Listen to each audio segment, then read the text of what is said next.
Hoy nos encontramos en la comuna número 6 con toda la oferta institucional en el día de la celebración del Día de la Vida, generando espacios de dignidad para los habitantes de calle, la población migrante y personas en condición de vulnerabilidad. Es un día donde queremos que el habitante de calle se sienta amado, se sienta querido, se sienta valorado y que recupere ese amor propio y que quiera también ser valorado por la sociedad. Una jornada muy bella, muy chévere para la gente de bajos recursos, muy bonita, la gente muy contenta, muy agradecida por los deseo les dieron a los muchachos, ropa, alimentos, el buen trato, la alcaldía ha aportado muy bien con nosotros, ustedes han aportado muy bien con nosotros, el trato, el servicio, todos estamos muy contentos por el servicio que nos están dando. ¿Qué tal la pinta? Ah, mire. Pura actor de televisión.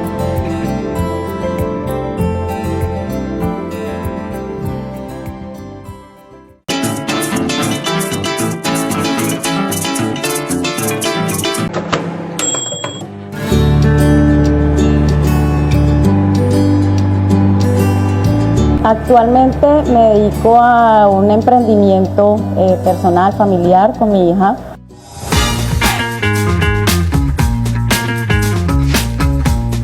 Es una tienda de repostería artesanal. Pues es mi pasión.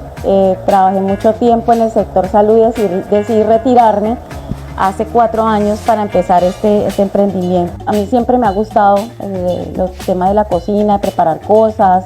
El dulce me fascina y hace mucho tiempo pues veníamos nosotros haciendo nuestros postrecitos en casa con mi mami y con Mafe, y de un tiempo para acá pues ya empecé a compartirlo con mis amigos, con mis compañeros de trabajo, y en un momento dado ellos me dijeron: ven, ¿por qué no haces esto para vender? Porque tú haces unas cosas muy ricas. Y empecé como a perfeccionar y a tomar unas clases, unos tutoriales.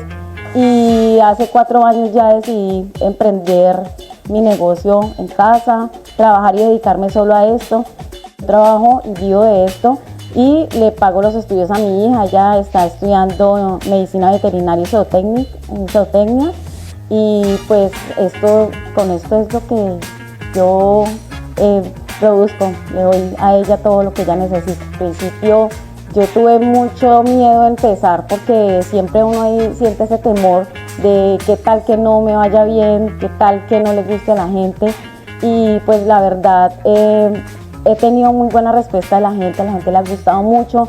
Es satisfactorio ver cuando uno entrega el producto y que la gente te responde y te mande un mensaje diciendo que está súper, está hermoso. Una clienta me dijo: oye, eso está fantabuloso. O sea, son cositas que lo llenan a uno. Hice tutoriales por internet.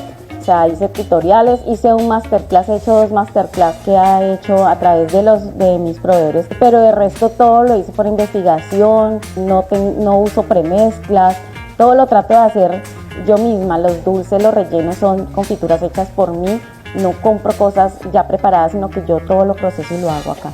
Yo creo que la unión familiar, eso también es primordial. O sea, nosotros somos muy unidos, somos muy de reuniones, de chocolatadas, y siempre en las reuniones está el dulcecito.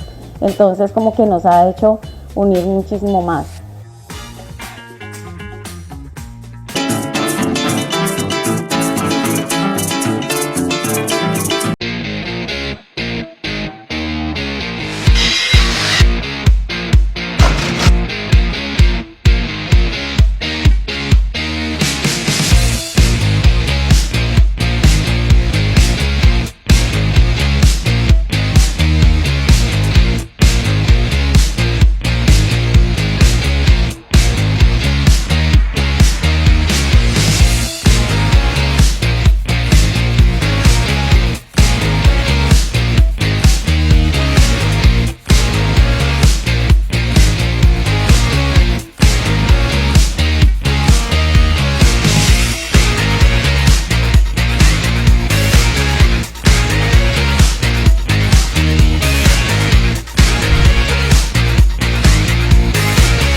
trabajamos de la mano con los caficultores, vamos a las fincas, vemos los procesos que hacen, los apoyamos en esos procesos, pagarles un poco más de lo que está el mercado para incentivar a que ellos sigan produciendo café de especialidad.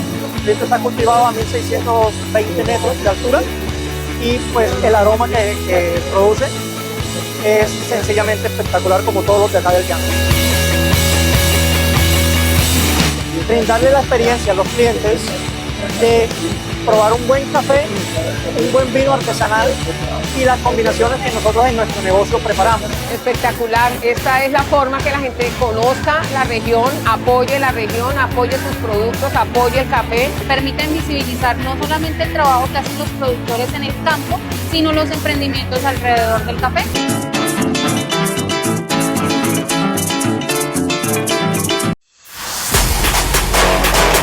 Excelente, muy dinámica, tiene todas diversiones y muchos disfraces, excelente. Y nos pareció muy chévere, nos pareció que estaba muy organizada y pues lo más importante es que los niños disfruten siempre este día de la mejor manera. Es una linda jornada para los niños de nuestra ciudad, todo el gobierno está en la calle, van a encontrar alrededor de 15 puntos, lo hacemos con mucho cariño, porque además también los niños tienen derecho al acceso a la ciudad, a disfrutar la ciudad, caminar la ciudad, que los pelados se gocen su noche, que los niños y niñas se sientan seguros, se sientan atendidos. Gracias a la alcaldía porque fue una noche llena de alegría y muchos regalos. Villavicencio está cambiando contigo.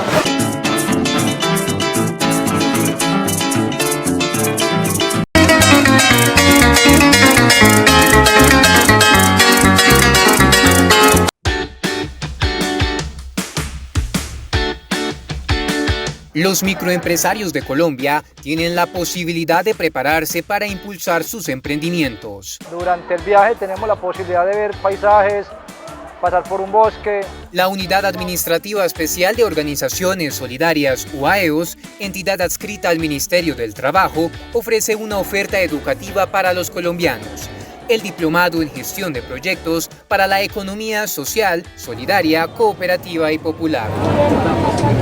Está abierto para todos que quieran conocer estos instrumentos de economía solidaria y que posteriormente puedan ser asesores en las regiones. Y donde nos identificamos. Un diplomado con el que buscan fortalecer las actividades productivas para que estas personas establezcan el modelo de economía solidaria en sus regiones, el cual se trata de un grupo de personas que trabajan por un bien común. Me parece muy interesante para poder construir entre todos, ¿sí? Parámetros y la formulación de políticas para lo que tiene que ver con la economía social y solidaria. Aplicarlo con las comunidades con las que he trabajado, tanto de mujeres como de indígenas, etc., como las personas que me rodean.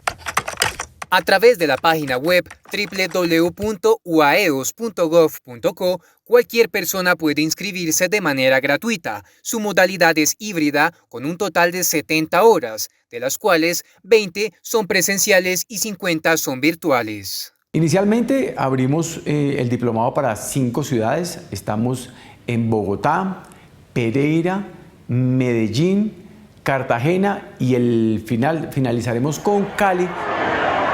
Además, con esta iniciativa los colombianos podrán potencializar sus negocios gracias a estos conocimientos, llegando a mejorar su calidad de vida.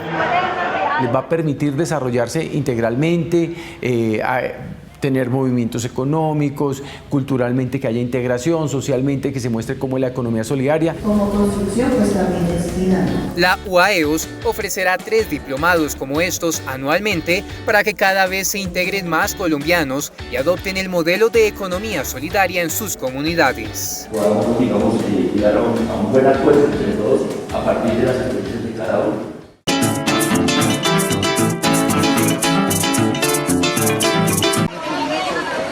Los indígenas Nucac, último pueblo nómada del continente, fueron desplazados de su gran reserva de más de 950.000 hectáreas en el Guaviare por las FARC a comienzos del año 2000. Y desde entonces no han podido volver a su territorio. Ahora prácticamente son sedentarios.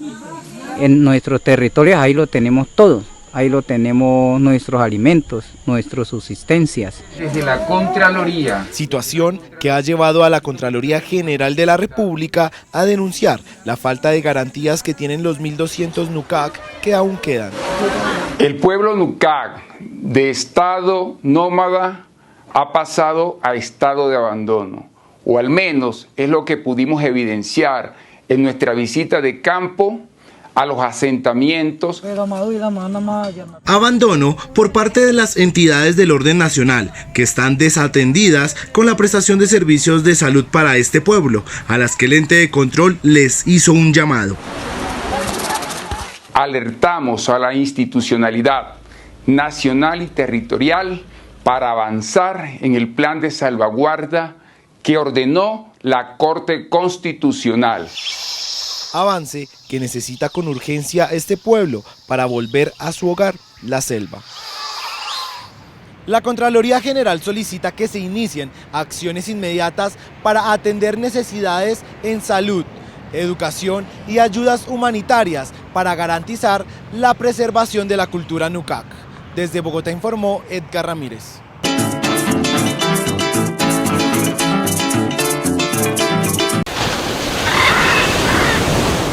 El Urabá antioqueño tiene un tesoro por descubrir.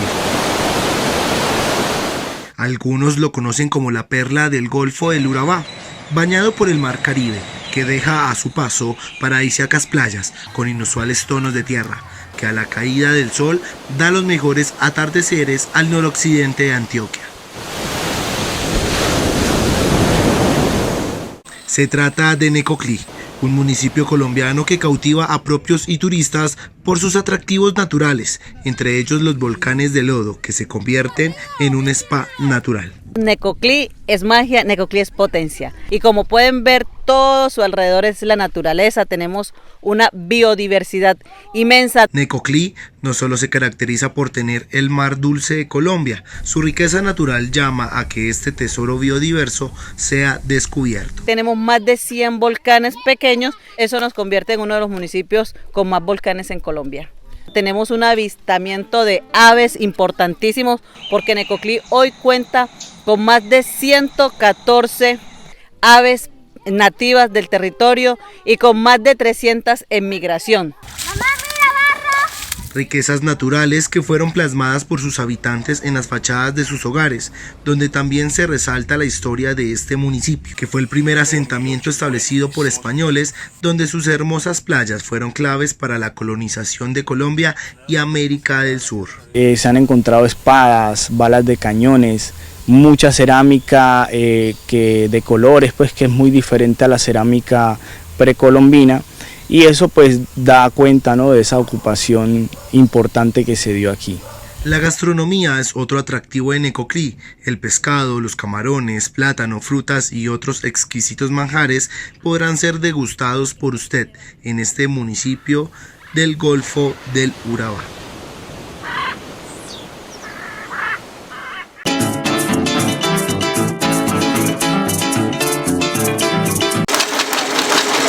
Frente al escándalo por los presuntos sobrecostos del millonario contrato de empresas públicas de Cali Cali, que destapó según las autoridades un posible cartel de contratación en la alcaldía de Cali, y se recibieron 34 diferentes denuncias. La Contraloría General de la República ejerció una intervención funcional de oficio sobre la Contraloría de Santiago de Cali, quien fue separada de sus competencias para que la Contraloría General analice la información recibida. Lo primero de ellos fueron las denuncias presentadas por medio de la convocatoria que hizo la Contraloría General en la audiencia pública del 30 de septiembre.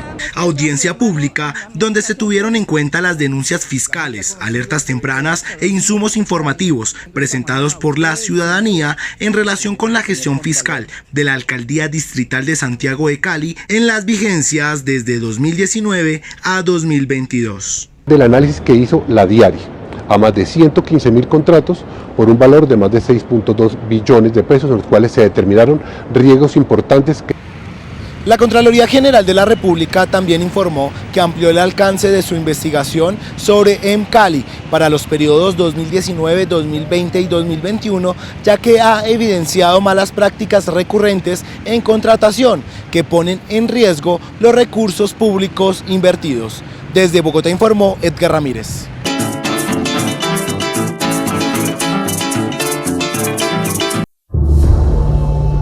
La Guajira sigue siendo uno de los lugares más pobres de Colombia.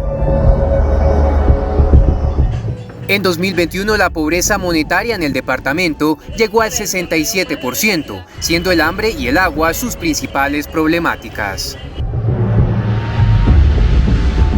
Cientos de indígenas guayú que habitan principalmente esta región luchan por poder conseguir una fuente de empleo que les permita mejorar sus condiciones de vida y evitar que sus tradiciones queden en el olvido. Los problemas que tenemos en nuestra cultura guayú es que algunos jóvenes acá no tenemos con qué para ir a estudiar. Ante este panorama, mujeres guayú como María Belén Vanegas y parte de su comunidad conformaron una cooperativa de artesanías en las que relatan historias de sus ancestros. Lo que buscamos nosotros es emprender, fortalecer, sostener y comprender todo lo que tenga que ver con nuestra cultura. Y no dejar que nuestra cultura ya se vaya terminando. Un proyecto que contó con el apoyo de la Unidad Administrativa Especial de Organizaciones Solidarias, UAEOS, por medio de capacitaciones para que esta unidad de negocio siga creciendo. Muy buena esa capacitación. Lo que más me ha gustado es que nos enseñaron cómo sostener el negocio, la sostenibilidad del negocio, cómo abrir ventas, cómo compartir con los demás. Y para el desarrollo de estos productos fue necesario el aporte que la UAEOS realizó a esta organización suministrándole insumos, los cuales les permitirá mejorar sus técnicas y su calidad de vida. Es la estructuración y el desarrollo de un plan de negocios en el cual ellos empiecen a plasmar un trabajo bien consolidado, partiendo de una propuesta de valor, donde la innovación y los procesos de los diferentes tejidos que a raíz cultural se están adaptando a estos productos, lo lleven a ser un poco más competitivos. Gracias a su trabajo tejiendo mochilas, chinchorros, mantas guayú, accesorios y hasta vestidos de baño, han logrado fortalecer su comunidad y cerrarle cada vez más el paso a la pobreza.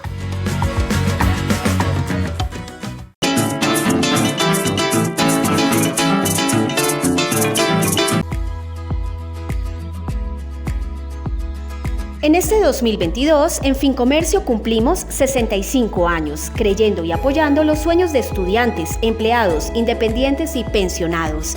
Te invitamos a nuestra nueva oficina ubicada en el Centro Comercial Villacentro, local 86. Acércate y conoce todo nuestro portafolio en planes de ahorros, líneas de créditos, descuentos en boletería y todos los beneficios que tenemos para ti y tu familia. Para una comunidad, estar confinada por la presencia de artefactos explosivos, tener un futuro incierto, perder familiares y amigos, sentir el vacío de dormir con hambre, dejar de cultivar la tierra, no poder ir a la escuela ni recibir atención médica. La presencia de artefactos explosivos en Colombia ha producido un confinamiento que podría ser el más largo de la historia. Numeral, el confinamiento más largo. Comité Internacional de la Cruz Roja. Trabajo sí hay.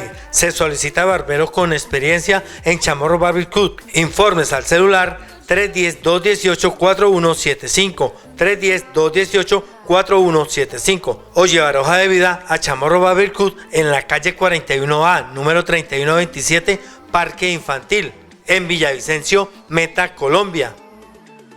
100 animales encontraron una segunda oportunidad.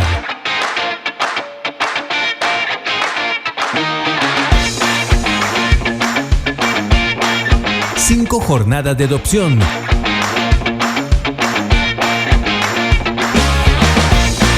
Más de 1.000 toneladas de donación de alimentos serán entregadas en las diferentes fundaciones y hogares de paso del departamento. Gobernación del Meta, al servicio de los animales. 3, 2, 1. Cambalache, cambalache, cambalache, cambalache, cam. Si usted llama ahora mismo al canal, podrá vender, negociar y alquilar. Porque usted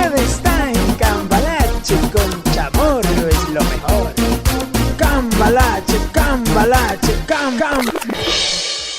Cambalache se vende esta propiedad de 2 niveles multifuncional en el barrio La Libertad, primera etapa, en Barranquedupía, Meta, Colombia. Primer piso, 9 alcobas con baño privado, cocina, lavandería. Segundo piso, 11 alcobas con baño privado, hall de circulación, sala de estar, 14 aire acondicionados, 600 millones de pesos negociables. Celular 314-569-0411, 314-569-0411. Trabajo sí hay, se solicita barbero con experiencia en Chamorro Barbecue. Informes al celular 310-218-4175, 310-218-4175, o llevar hoja de vida a Chamorro Barbecue en la calle 41A, número 3127, Parque Infantil, en Villavicencio, Meta, Colombia.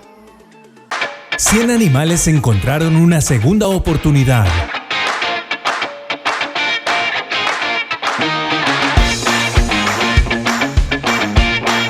5 jornadas de adopción.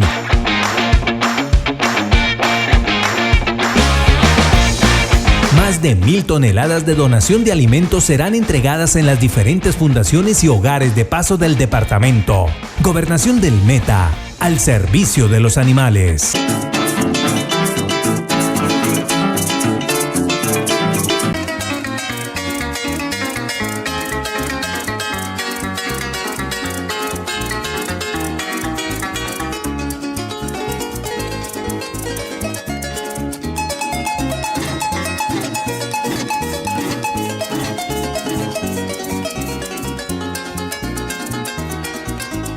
También desfilaron las víctimas de la tortura, quienes pese al temor, al miedo, a la angustia, al ser nuevamente revictimizados, contaron las circunstancias de tiempo, modo y lugar en que se desarrollaron los hechos de tortura a los que fueron sometidos.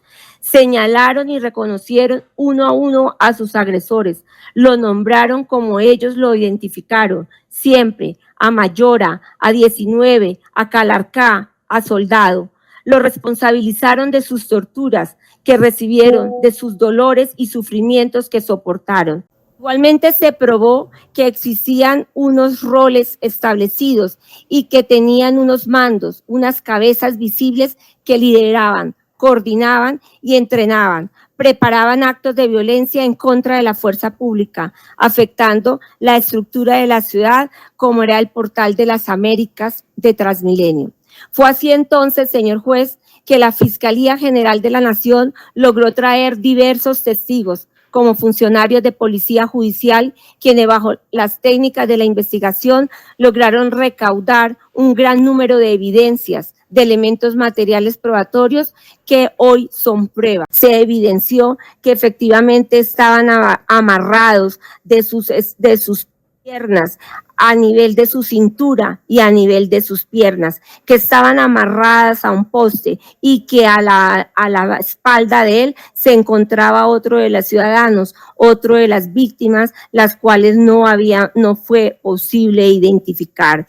Igualmente en esas fotografías o en esos fotogramas se logró evidenciar la situación de dolor, de sufrimiento de que estas personas tenían. Estamos hablando de 37 fotografías, las cuales lograron incorporarse, evidenciarse, donde se logró ver cómo fueron despojados de sus vestiduras, porque estas personas, como el mismo testigo o víctima lo indicó en su momento de declaración, se encontraba en un boxer, en pantalonetas, porque así los habían dejado.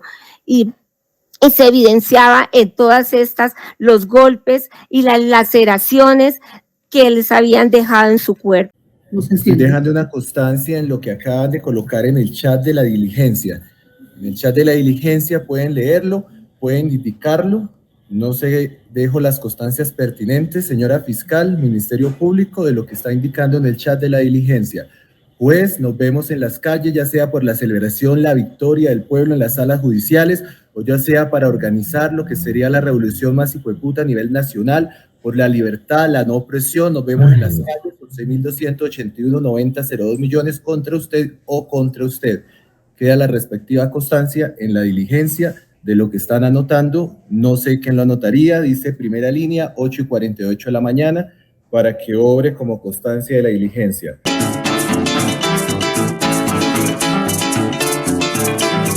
La Fiscalía General de la Nación acusó formalmente a la exfiscal Yajaira Cáceres Pacheco como presunta responsable de los delitos de cohecho y falsedad ideológica en documento público. La exfuncionaria acusada, al parecer, se extralimitó en sus funciones y acudió y solicitó favores a personas que tendrían interés en la investigación que adelantaba por la posible reventa de boletas en algunos partidos de la eliminatoria al Mundial de Fútbol Rusia 2018. Inicialmente, habría usado el correo institucional para pedir acreditaciones de ingreso a los partidos de la Selección Colombia de Fútbol que jugó con sus pares de Brasil y Paraguay en Barranquilla entre los meses de septiembre y octubre de 2017. Los mensajes indicaban que los permisos eran para el equipo investigativo. Sin embargo, se constató que personas distintas usaron las acreditaciones, entre ellas el cónyuge de la exfiscal y la esposa de uno de los investigadores. Posteriormente, se estableció que la acusada presuntamente recibió boletas VIP de cortesía para asistir a la Copa del Mundo Rusia 2018. De esta manera, en compañía de su pareja viajó y tuvo acceso a los 3 partidos que la Selección Colombia de Fútbol jugó en la primera ronda del certamen internacional. La Fiscalía General de la Nación habla con resultados.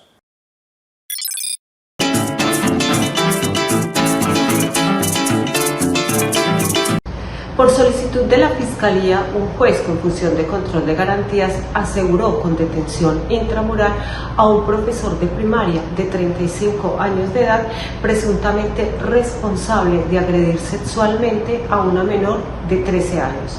El hombre, al parecer, se habría aprovechado de su condición de docente en un colegio de San José de Guaviare para cometer el delito. Según investigación, los hechos tuvieron ocurrencia el pasado abril, cuando el procesado habría accedido sexual y violentamente a una alumna, hechos que tuvieron ocurrencia por parte del profesor, quien fue capturado por la Policía Nacional. La Fiscalía imputó al detenido el delito de acceso carnal violento en concurso con actos sexuales con menor de 14 años, delitos que no fueron aceptados. La Fiscalía habla con resultados.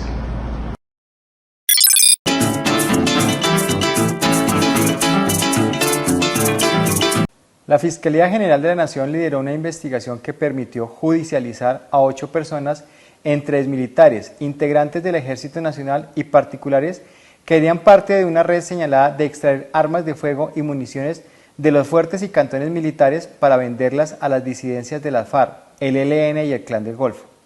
Entre los detenidos está el soldado profesional retirado Arbey Panquevaneira y el civil Virgilio Bonilla Díaz, quienes fueron condenados por el delito de tráfico de armas y cumplían detención en sus lugares de residencia. En la investigación se estableció que el personal activo y los uniformados retirados habrían aprovechado sus cargos en los depósitos de distintos batallones del ejército para extraer pistolas, revólveres, fusiles, ametralladoras, lanzagranadas y cartuchos, y posteriormente entregarlos a particulares que se encargaban de la comercialización y distribución a los grupos armados ilegales. La Fiscalía les imputó a estas 8 personas, de acuerdo con su posible participación en los hechos, los delitos de concierto para delinquir agravado, fabricación, tráfico y porte de armas de fuego, municiones de uso privativo de las Fuerzas Armadas o explosivos, enriquecimiento ilícito y el delito de uso de documento falso. Uno de los procesados, un soldado profesional, aceptó los cargos. Todo ese material bélico, ese material de guerra, que solo puede y está autorizado por la Constitución Nacional y las leyes nacionales, solamente los puede disponer y usar el Ejército Nacional. Usted se dedicó a venderlos al mejor postor, que son los que luego los venden a los grandes grupos armados de este país, que con estas armas, tantos delitos cometen día a día. Solamente en 4 días, un soldado profesional recibió, y no como prima de Navidad del Ejército, 2.847.000 pesos de un soldado profesional que aceptó ser parte de una red de tráfico para no ser judicializado, al ver que todos sus compañeros de ejército, de batallones y de brigadas estaban siendo capturados, estaban siendo judicializados por esta fiscalía por los mismos hechos que se le van a imputar a usted. Usted sencillamente prefirió, después de 18 años de servicio, desertar, adquirir una cédula falsa, ocultarse, retirarse de la ciudad de Bogotá para no estar capturado y no estar aquí en esta situación. Todas esas partes de fusiles y ametralladoras y municiones, entre otras tantas, partes esenciales como las culatas, como las miras nocturnas o diurnas, como los pasadores, como los cerrojos de disparo, como las agujas percutoras, como las varillas guías, como los receptores, como las palancas de carga o descarga y los selectores, entre otros.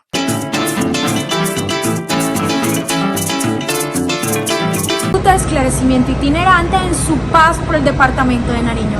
Nos encontramos realizando acciones de impulso investigativo y de esclarecimiento en los delitos que afectan a nuestros niños, niñas y adolescentes, como son violencia sexual e intrafamiliar. Fiscales del Grupo de Trabajo Nacional de Violencia de Género se encuentran solicitando órdenes de captura, formulando imputación y realizando traslados de escrito de acusación. Asimismo, el Programa de Prevención del Delito Futuro Colombia se encuentra realizando encuentros interinstitucionales con el sector salud y educación para ofrecerles herramientas que les permitan identificar de manera pronta todos esos delitos, como son la violencia sexual e intrafamiliar, explotación sexual y trata de personas, que afectan a nuestros niños, niñas y adolescentes. Continuaremos en nuestra ruta de esclarecimiento itinerante por todo el país. La importancia de la ruta de esclarecimiento itinerante de la Fiscalía General de la Nación, que hoy llega al departamento de Nariño, en sus municipios de San Juan de Pasto, el municipio de Tumaco, ha priorizado diferentes casos de afectaciones a niños, niñas y adolescentes ocurridos especialmente en la costa pacífica. Un equipo de fiscales itinerantes han dado respuesta de manera inmediata a estos casos, priorizándolos, adicional a eso, impulsando los casos que ya teníamos, casos que no tenían avance, y adicional a eso, traslados de escrito de acusación. De otro lado, se han hecho articulaciones con diferentes entidades para poder cubrir la ruta que permite el acceso a niños, niñas y adolescentes en los programas tanto de prevención y todos los procesos de judicialización que adelanta la Fiscalía General de la Nación en el departamento de Nariño.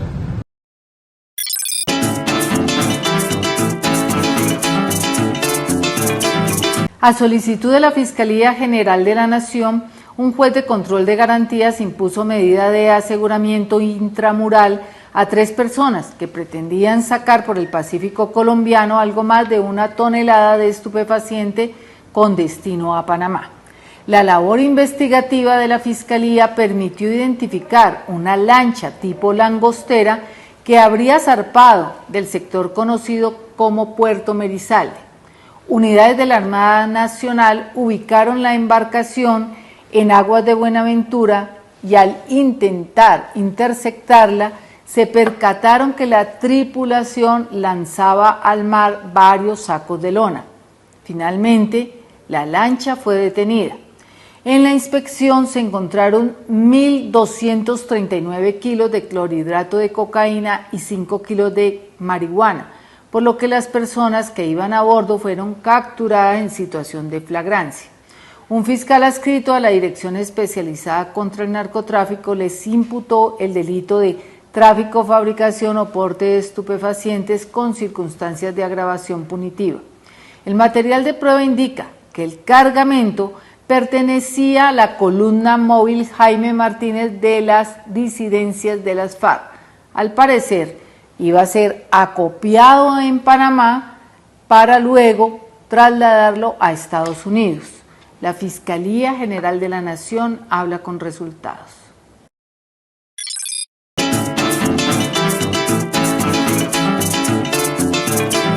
La Fiscalía General de la Nación avanzó en el esclarecimiento de por lo menos 21 homicidios ocurridos en el año 2021 y 2022 en Pereira y en otras ciudades del eje cafetero.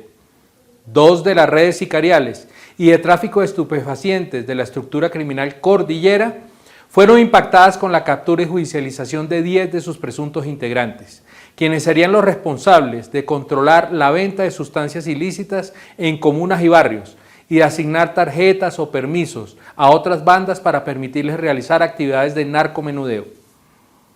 Quienes no pagaban por esa autorización, al parecer eran incluidos en una lista y posteriormente asesinados. Uno de los grupos afectados es el de Ronald Conde o Murciélago, que estaría involucrado en el asesinato, la desaparición de 2 de sus integrantes que habrían robado dinero a enviados del Clan del Golfo y el pago de dinero a funcionarios judiciales para que dejaran en libertad a uno de sus posibles cómplices.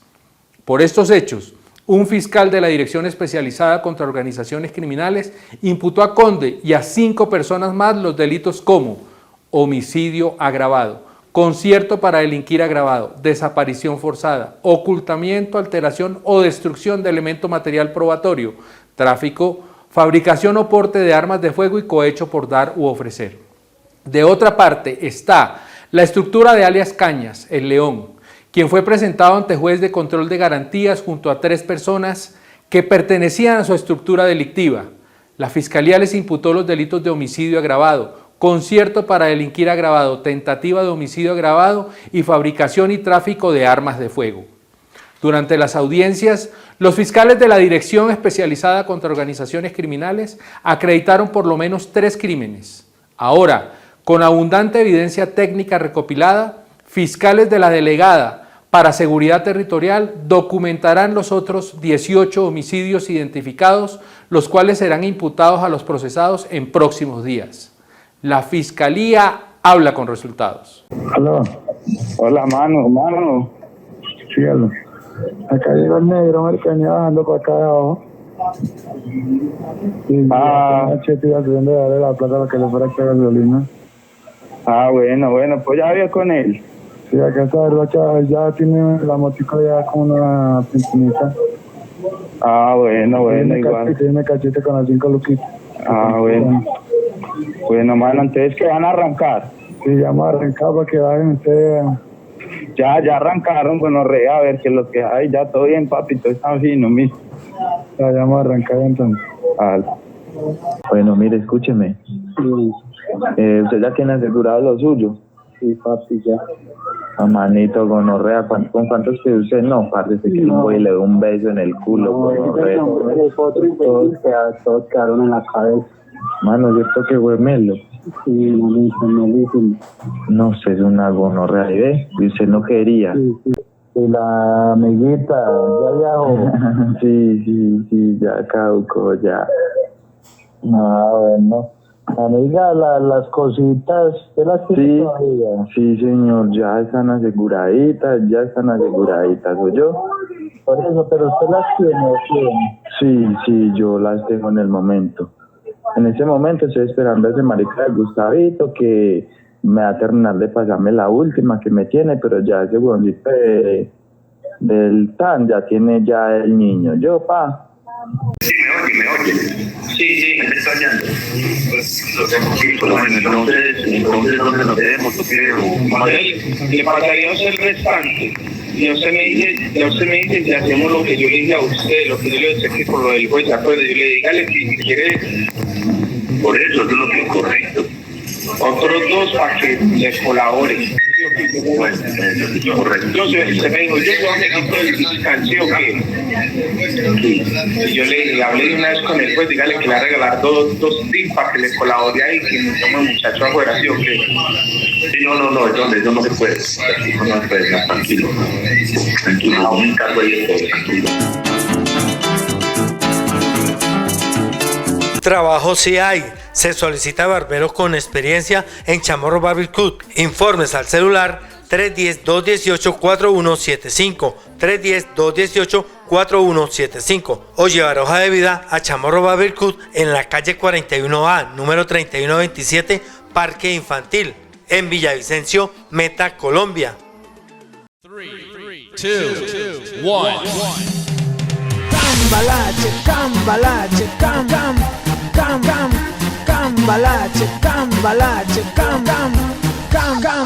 si se llama ahora mismo al canal podrá vender, negociar y alquilar. Porque usted está en Cambalache, con Chamorro es lo mejor. Cambalache, Cambalache se vende esta promesa de compraventa urbano con régimen de propiedad horizontal, edificio Mirador del Campo, Torre 1, sector de la Glorieta de Monte Carlos en Villavicencio, Meta, Colombia. Proyecto financiado por el Banco de la Vivienda, apartamento 902, de 100.10 metros cuadrados, 3 habitaciones, principal con baño privado y balcón, 2 baños auxiliares, sala, comedor, cocina, zona de lavado, parqueadero con depósito, servicio de 2 piscinas, 315 millones de pesos negociables, recibo 200 millones de pesos en efectivo, saldo a financiar con el Banco de la Vivienda, celular 310-218-4175, 310-218-4175. Trabajo sí hay, se solicita barbero con experiencia en Chamorro Barbecue. Informes al celular 310-218-4175, 310-218-4175 o llevar hoja de vida a Chamorro Barbecue en la calle 41A, número 3127, Parque Infantil, en Villavicencio, Meta, Colombia. Cambalache se vende estos 4 lotes unidos, bien ubicados, de 6x12 cada uno, en el municipio de Granada, Meta, Colombia, barrio del Paraíso 2, cerca al Hospital Regional de Granada. También se venden por separado, 56 millones de pesos, 15 millones de pesos cada uno, con documento. Celular 310-218-4175, 310-218-4175. 100 animales encontraron una segunda oportunidad.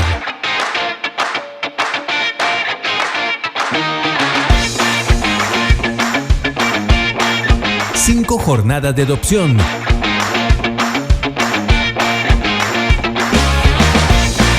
Más de 1.000 toneladas de donación de alimentos serán entregadas en las diferentes fundaciones y hogares de paso del departamento. Gobernación del Meta, al servicio de los animales.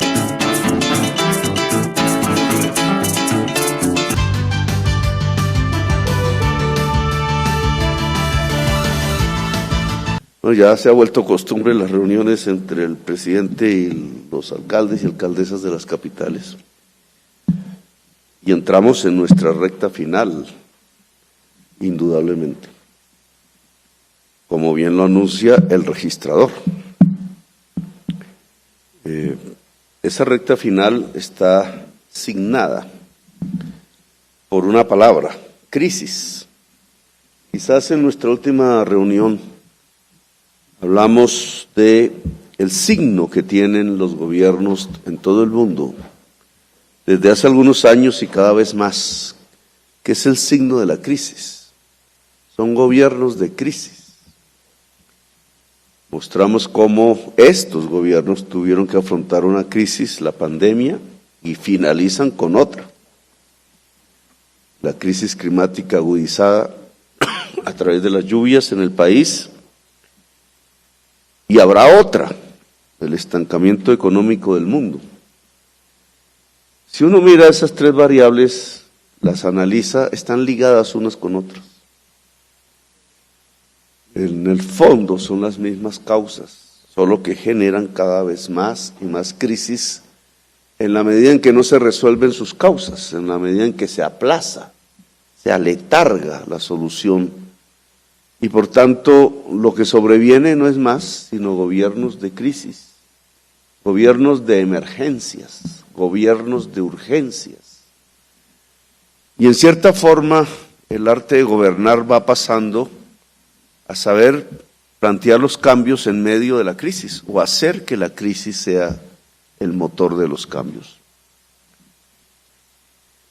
Quizás no hay cambio que no se produzca sino alrededor precisamente de crisis, porque lo viejo termina siempre en crisis.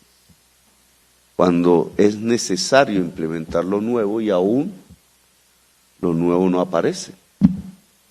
Esa es la definición de crisis. Y es algo que lo vemos en el mundo.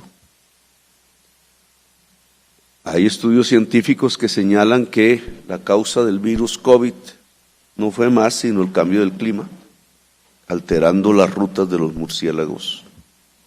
y poniéndolas en azar en contacto con el ser humano. Indudablemente la guerra que origina la inflación y la escasez de alimentos en el mundo, creo que desde ayer agravada aún más, no es más que la lucha por un tipo de energía que usa Alemania, que usa Europa Occidental, que no fueron capaces de sustituirla por otra y ha desencadenado la guerra. Es la guerra del gas. Obviamente no simplemente por eso, hay otras razones que la hacen mucho más compleja. Pero esa guerra entonces ahora nos depara una inflación mundial en dólares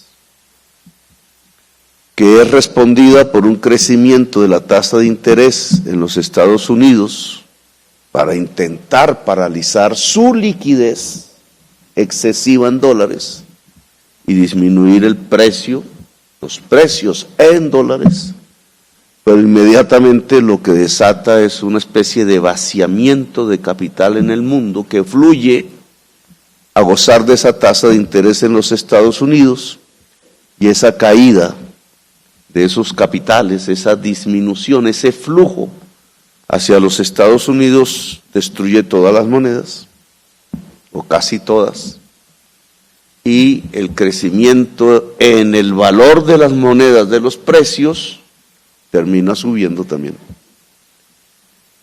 Y entre los precios, la comida. Y en la medida en que la comida es un asunto del mercado en el mundo, quienes no tienen los suficientes ingresos dejan de comer. Crece el hambre. Detrás de eso están entonces las mismas causas de la crisis climática, las mismas. Solo que no queremos verlas, solo que no queremos actuar, no actuamos ni aquí ni en el mundo. Siempre hay un discurso para intentar aletargar la solución de esos problemas y la humanidad va profundizando la crisis. Los gobiernos se van transformando en gobiernos simplemente de crisis. Ustedes han tenido unos gobiernos de crisis y el mío también lo será. Entonces, en medio de esas circunstancias, ¿qué hacer? Indudablemente hay unos temas de urgencia.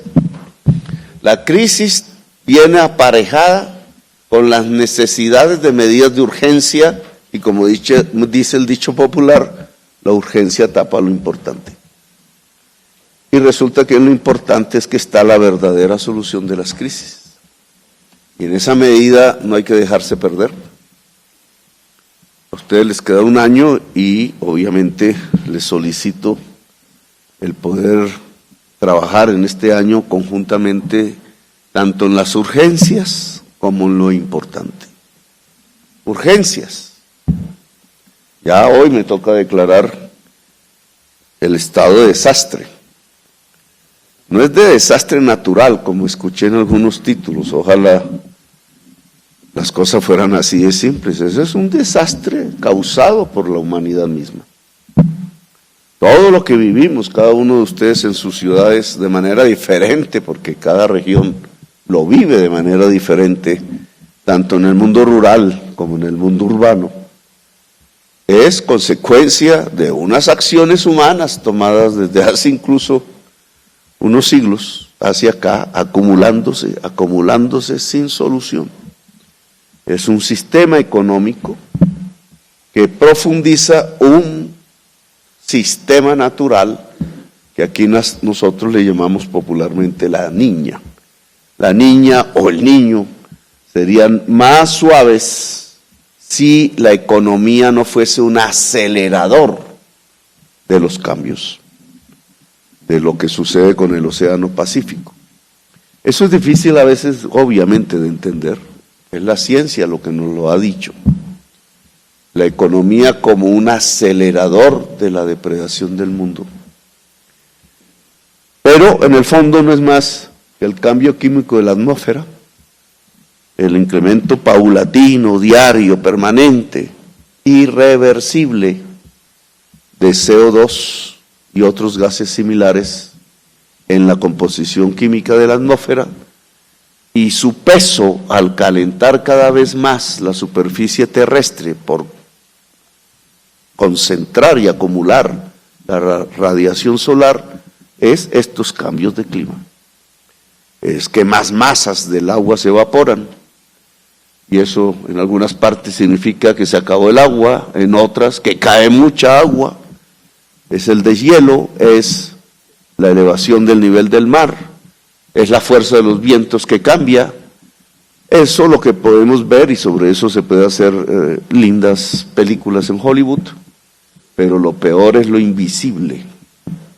Esos cambios visibles traen un trastocamiento de las cadenas vitales, las invisibles. El antílope del centro de Asia desapareció porque 200.000 de sus integrantes murieron en 3 días. Porque una bacteria que simplemente había sido amiga, con el crecimiento de la temperatura se volvió enemiga y los mató. Y obviamente la ciencia sabe que podría ocurrir con el ser humano, y lo ha dicho, pero no le hemos puesto atención. El tema entonces de la urgencia, nosotros hoy declaramos el desastre, nos lleva a unos estilos de gobierno, a unas políticas públicas que es inmediato empezar a aplicar. Yo tengo que recoger, le digo así, los cunchos del presupuesto, ver dónde quedan pedazos del presupuesto aprobado de este año y ver si con ello podemos afrontar la emergencia. La emergencia es la caída permanente del agua en estos meses. En este año ha sido, no es un problema de estos meses. Los niveles freáticos se han venido acumulando, han venido elevando, y cada aguacero que cae produce unos efectos que sin esos niveles freáticos no sería tan importante, pero ahora cada vez lo son más, a pesar del día que está haciendo hoy en Boyacá. Y por tanto aquí hay que tomar unas medidas. Se hará esta tarde, se llama el plan.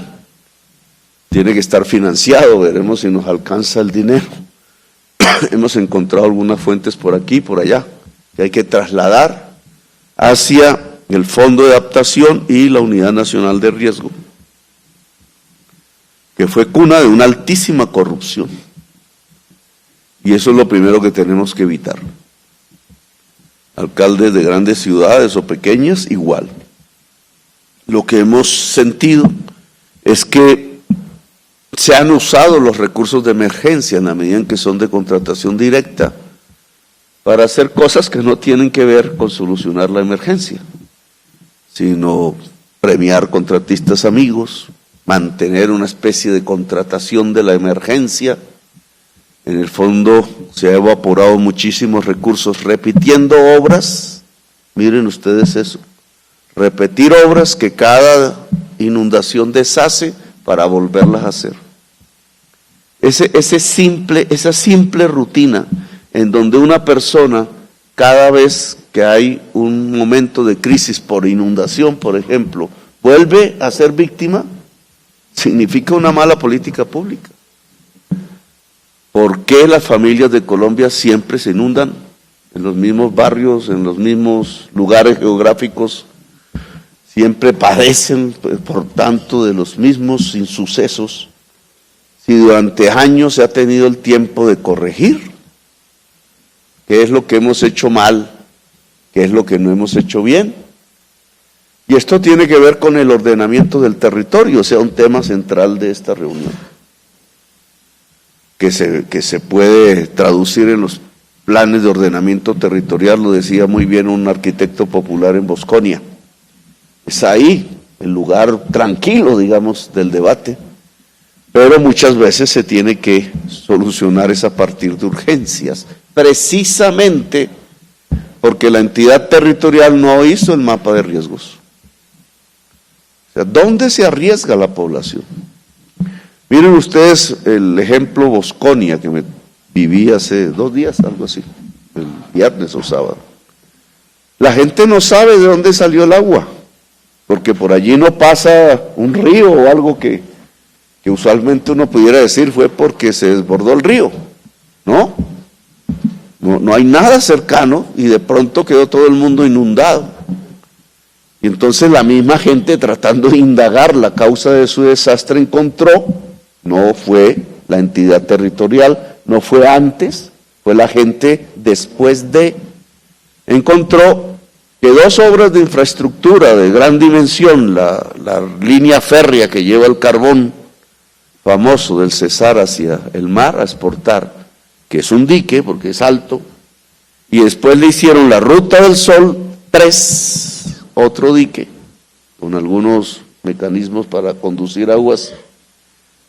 Ambos forjaron una especie de límites de una piscina, y las canteras que llevan el material para hacer la carretera en el territorio, cuya cúspide, porque son montañas que van desbaratando, se configuran en fosas grandes, con las lluvias se llenaron y ya. Ese agua corrió en forma de torrente, los diques impidieron su fluir y las personas tuvieron hasta 2 metros de agua, ocasionando la muerte de un niño indígena y obviamente centenares de familias afectadas. ¿Por qué no se previó? Uno podría hacer una historia del por qué, y usted tuvo la culpa, y usted tuvo la culpa, temas que deben ser investigados, pero lo cierto es que en todo el territorio en general no hay un mapa de riesgos. Y hay unas salidas fáciles que siempre se repiten. No hay que hacer un muro, no hay que canalizar el arroyo, eso es todo. Canalizar, es decir, ponerle pavimento, rectificar, el agua va más rápido. Ese es el problema del canal del dique. Y si el agua va más rápido, en tiempos de lluvias es más peligroso. Aún estamos ahondando el riesgo, no mitigándolo. Un tema como el canal del dique es ese. Pero la salida fácil tiene que ver con un tema, es que si hacemos muros, contratamos cemento, contratamos un contratista. Si hacemos canales, lo mismo. Y entonces la figura de la contratación pública empieza a encubrir otra realidad. El contrato directo en la figura de la obra pública permanente, cada vez que hay una emergencia, pues transfiere un dinero a alguien. Y esa obra pública en el próximo invierno, como pasó en Villavicencio, ya es arrasada por las aguas y otra vez otro muro. Nunca está en la cabeza, bueno, ¿y por qué no más bien nos ordenamos, no contra el agua, sino con el agua? Porque el mapa de riesgo no respeta la olla hídrica más un porcentaje, porque cada vez va la huella hídrica, porque un porcentaje cada vez va a ser mayor, porque esa es la crisis climática. Y entonces eso nos implica complejamente que la población pueda vivir mejor, pero no en la huella hídrica, no en el riesgo. A eso se le llama mitigar el riesgo. Otro invierno poderoso no nos mataría a personas. Llevamos ya casi 200 muertas este año y quizás se acreciente. Este es un tema de urbanismo que yo recomiendo, dado que está en las manos de alcaldes, alcaldesas, tomar, analizar de los consejos municipales. No se trata de repetir la misma contratación con fondos de urgencia con los mismos contratistas. Se trata incluso de una nueva ingeniería. No sé si en las facultades de ingeniería se hayan transformado el pénsul de tal manera que un tema como la crisis climática sea examinada. Porque la ingeniería del siglo XXI es la ingeniería de la crisis climática. Y en nuestra preparación como gobernantes, en la práctica misma, este tema tiene que aparecer en el eje y en el centro de la política pública. Porque si no vamos a ser arrasados. Las medidas que hay que tomar en estos meses, 2 meses que quedan antes de que acabe el presupuesto, tienen que ver indudablemente ya con saldar las consecuencias. Las consecuencias es el hambre. Un hambre que había crecido ya por la pandemia, crisis pasada, creo que ha pasado, ojalá no nos asuste de nuevo. Ahora tiene un nuevo ingrediente que aumenta el hambre en Colombia. Los precios de los alimentos, como ustedes bien saben, y este mismo tema de las inundaciones que disminuye la capacidad de producción interna y entonces también eleva los alimentos. Leía en un artículo esta mañana en Twitter de algún periódico de ayer que ¿cómo se nos ocurre poner la reforma tributaria si se va a elevar el precio del pan? Una manera bastante triste de manipular la opinión pública. Porque el dueño del medio es al cual le vamos a cobrar los impuestos. Y entonces por su, digamos, falta de solidaridad con la nación en un momento de crisis para disminuir el déficit fiscal, no debería intentar mover la población con algo tan vital como su necesidad de suplir el hambre, a ver si sale a las calles a destruir la reforma tributaria que no le va a poner impuestos al pueblo, sino al dueño del medio, porque establece una mentira. ¿Quién dijo que el precio del pan sube por la reforma tributaria? Oigan, sube porque la materia prima fundamental para hacer el pan se llama harina de trigo. Y aquí decidieron no sembrar harina de trigo desde hace décadas y la importamos del Canadá, de Estados Unidos. Y la harina de trigo se importa en dólares. Y al crecer la inflación en dólares allá, creció el precio de la harina de trigo y al destruirse la moneda acá, entonces en pesos vale 3 veces. Ese es el factor por el cual el precio del pan sube. Y por tanto, crece el hambre indudablemente, porque hay quienes no pueden comprar el pan. Pero veamos las causas entonces dónde están y por qué importamos los alimentos estratégicos. ¿A quién se le ocurrió? ¿Ese mismo medio de comunicación apoyó tal medida? ¿Por qué no construimos las bases esenciales, estratégicas, de la soberanía alimentaria en Colombia? ¿No está ahí el problema? Y ahora nos volvemos terriblemente vulnerables a las crisis mundiales de alimentos, cuando nuestro país tiene los recursos y la potencialidad y la cultura para producir alimentos. Bueno, yo intento que esta urgencia para estos meses trate de llenar ese vacío.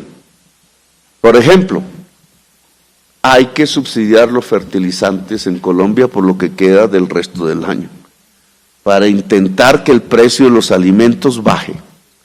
El precio de los alimentos en Colombia no está alto porque haya un exceso de liquidez o error. El precio de los alimentos en Colombia crece porque sus elementos estratégicos, fertilizantes, maíz y otros, son importados y crecieron su valor en pesos. Subsidiar los fertilizantes se vuelve fundamental para la producción de alimentos,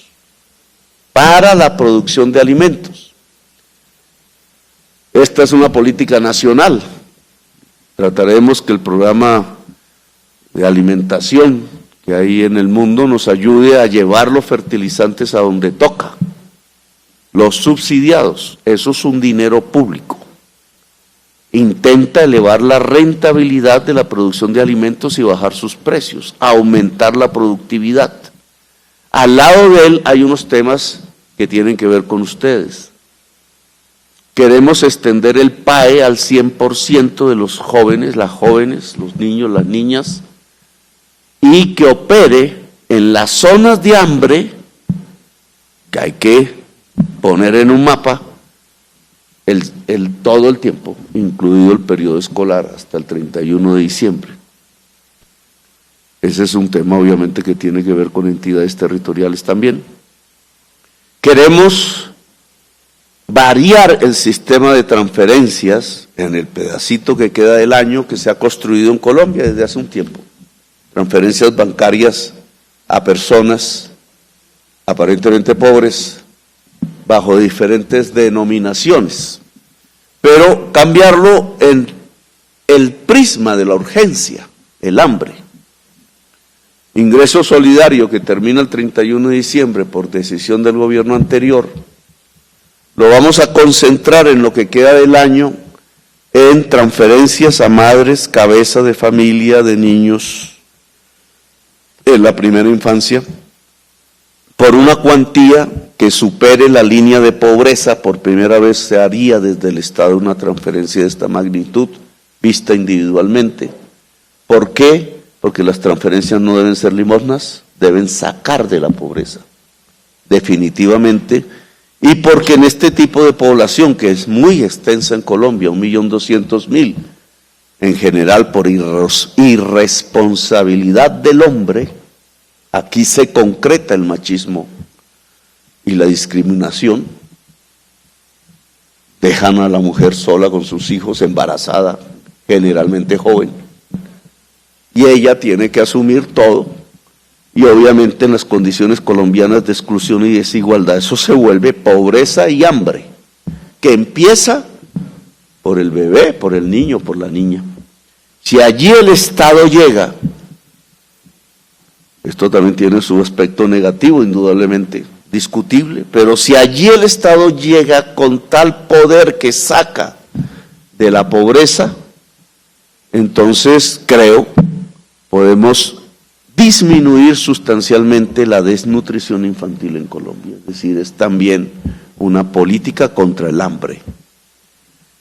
En responsabilidad de la mujer, generalmente joven, que sería la beneficiaria del recurso.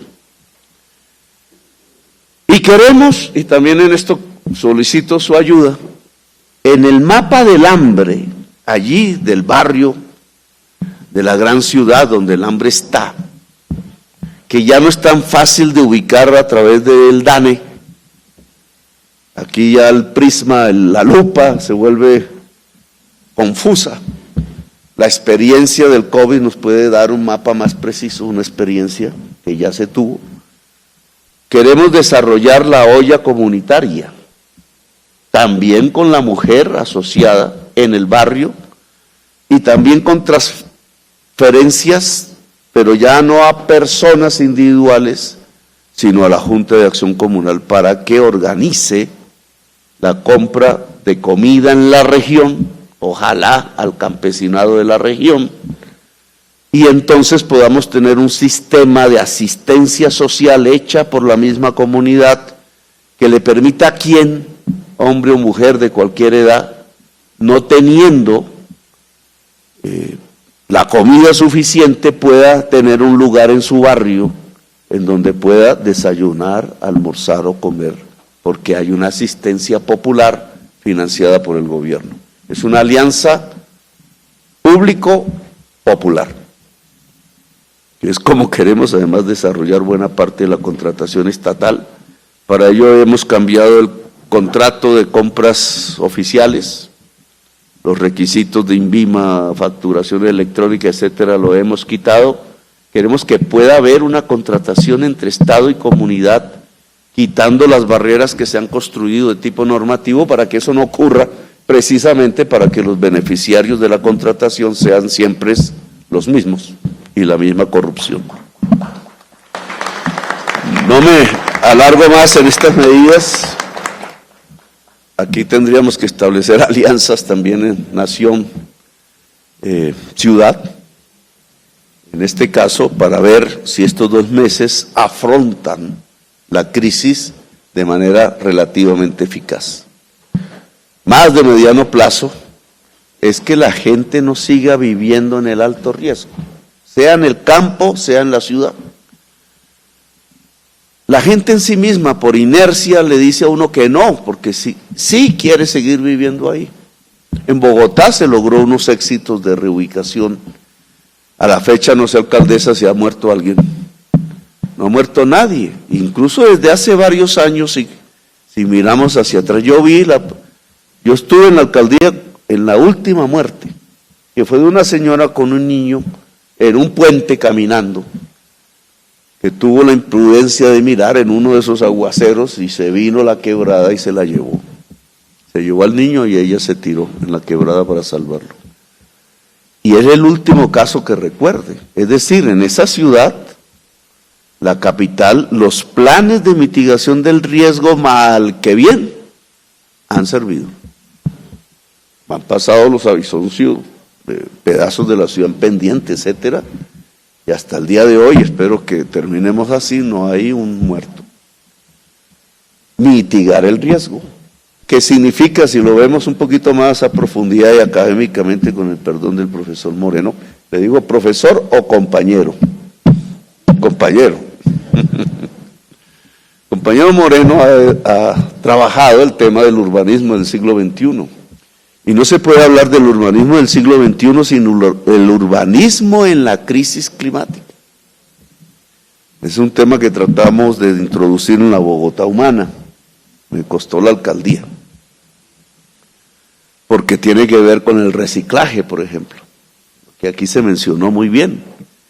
Tiene que ver con que se empodere al reciclador y a la recicladora tradicional, no que le quiten el mercado. Tiene que ver que eso cada vez sea más. Le llaman la economía circular, nosotros le llamamos basura cero. Y tiene que ver que entonces un mundo de intereses ligado al transporte de residuos, a rellenos sanitarios, disminuya. Peor cuando el relleno sanitario está a cielo abierto, que es la mayoría de los que hay en Colombia, que arroja es metano, 23 veces más poderosa su molécula que la del CO2 para mantener el calor del sol.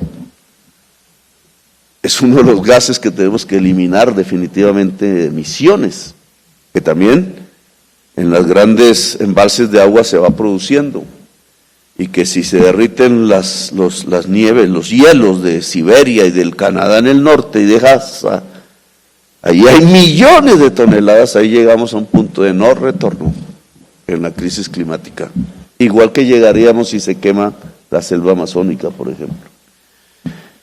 Este tema es urbanismo del siglo XXI. Los sistemas de movilidad, a pesar de que Colombia no sea un gran responsable de las emisiones, lo sabemos, simplemente el mundo va a cambiar tecnológicamente si hace la tarea bien.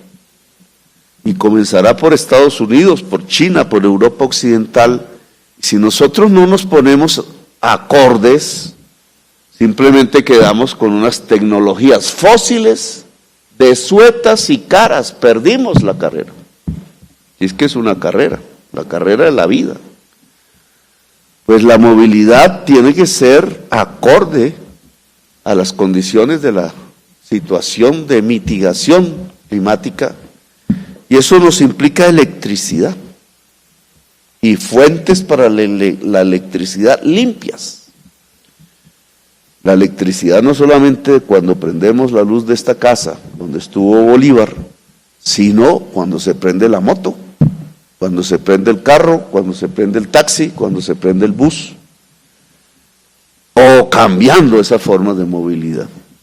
Yo quiero que ustedes me ayuden en este último año a que una serie de COMPES, CONFIS, etcétera, hechas construyendo sistemas de movilidad anacrónicas basadas en el diésel, podamos cambiarlos sustancialmente para pasar a sistemas de movilidad eléctrica y férrea, como una alianza entre la ciudad y la nación. No sé si tengamos los tiempos, pero ese es un eje que tenemos que mover para precisamente pasar a una economía descarbonizada en Colombia, y no se puede hacer sin una alianza ciudad-nación. Es un cambio de modelo incluso de matemáticas. Yo vengo convencido pueden desmentirme eso. Las matemáticas que yo vi me muestran que los costos operacionales del transporte férreo y eléctrico son más baratos que los que se basan en el diésel y la gasolina, los operacionales. Por tanto, eso significa que nos toca dar ese salto. Y eso significa variar ciertos proyectos de movilidad que están sustentados más en las ideas viejas, que terminan estimulando el uso del gasolina o del diésel, que terminan agravando la condición económica de las familias colombianas, porque el pasaje tiene una alta proporción dentro de la canasta básica de la familia urbana, de obreros, de obreras, como todos ustedes saben, y un esfuerzo allí para reducir esas tarifas, que lo hemos intentado muchos y muchas, es a través del subsidio. También me costó una multa de $100 millones, menos mal gané, o sea que se puede hacer, todos ustedes pueden hacerlo y hay que hacerlo, pero hay una base allí que determina el costo, que finalmente son los insumos de la movilidad, y esos insumos se pueden disminuir si tenemos otros métodos operacionales diferentes, como la electricidad, que es óptimo en cierto tipo de transportes, entre esos el férreo. Entonces ese salto mental nos toca darlo, porque estamos acostumbrados indudablemente a las inercias, es decir, a montarnos en el bus a diésel. Esto no cambia intereses ni el capital, cambia las tecnologías. Aunque yo sí creo que cambian las relaciones también, le llamábamos nosotros en nuestra juventud, compañero Moreno, las relaciones de producción, porque si la energía eléctrica, por ejemplo, es limpia, y entonces en muchas partes se puede generar a partir del sol, aquí cerca de Tunja se puede, en todo el corredor industrial, esa energía solar se puede producir en cualquier lugar si hay sol, incluido la casa de una familia a la cual habría que pagarle por generar, y entonces cambia completamente el mercado energético. Y las relaciones de producción establecidas en el mercado energético, que hasta ahora es de un oligopolio que eleva las tarifas muchas veces especulativamente a un mercado democratísimo donde millones de personas podrían generar energía eléctrica. Ese es un cambio de relaciones de producción. No sé, es un compromiso del gobierno, pero tiene que ver con la movilidad. Porque si la fuente energética, y necesitaríamos más energía, es limpia, la movilidad en Colombia basada en esa energía eléctrica se vuelve limpia. Y entonces estamos construyendo un urbanismo, una manera de ser, una cultura que nos permite precisamente adaptarnos a lo que el mundo va a hacer, quiera o no, si pretende que la vida humana siga en el planeta. Un urbanismo del siglo XXI. El gobierno nacional desde el primer día quiere financiar esta transición. No quiere financiar lo que sabemos perfectamente nos lleva es a desconectarnos de la realidad del mundo y a ser en cierta forma factores de la muerte. Se trata de una Colombia potencia mundial de la vida. Y no quiero alargarme más en estos temas. Si podemos lograr estas asociaciones, hablamos de algunas, la Asociación Público Popular, hablamos de otras, la Asociación Nación Ciudad, en este caso, habría que ampliar la ciudad y territorio en general, no solo a la ciudad, obviamente. Hemos comenzado a hablar de reforma agraria y no solamente hablar, hacerla. Hicimos un acto simbólico allí en Montería, interesante para el análisis. Los diálogos regionales para hacer el plan de desarrollo son del territorio. Cruzan ahí todas las diversidades de intereses, etcétera, pero esa es la base de esa ley. Hasta ahora me gustaría más, me gustarían millones de personas participando, pero va bien. Cada convocatoria es cada vez más masiva. Boyacá, ojalá tengamos eso, cómo potenciar la producción de alimentos en Boyacá, cómo evaluemos el subsidio a fertilizantes, puede ayudar en Boyacá, hay que medirlo, hay que saber si eso sirve, si no, si se pudo hacer, si no, si bajar el precio fue enriqueciendo especuladores o al contrario potenció la rentabilidad de la familia campesina en Boyacá, etcétera. Estos temas quedan pues a su discusión, nos volveremos a reunir. Espero que la ley de garantías no nos afecte la solución de las urgencias, ahora me toca a mí padecerla. Entonces, y a todos ustedes, gracias por haberme escuchado, muy amables. Trabajo sí hay. Se solicita barberos con experiencia en Chamorro Barbecue. Informes al celular 310-218-4175, 310-218-4175 o llevar hoja de vida a Chamorro Barbecue en la calle 41A, número 3127, Parque Infantil, en Villavicencio, Meta, Colombia.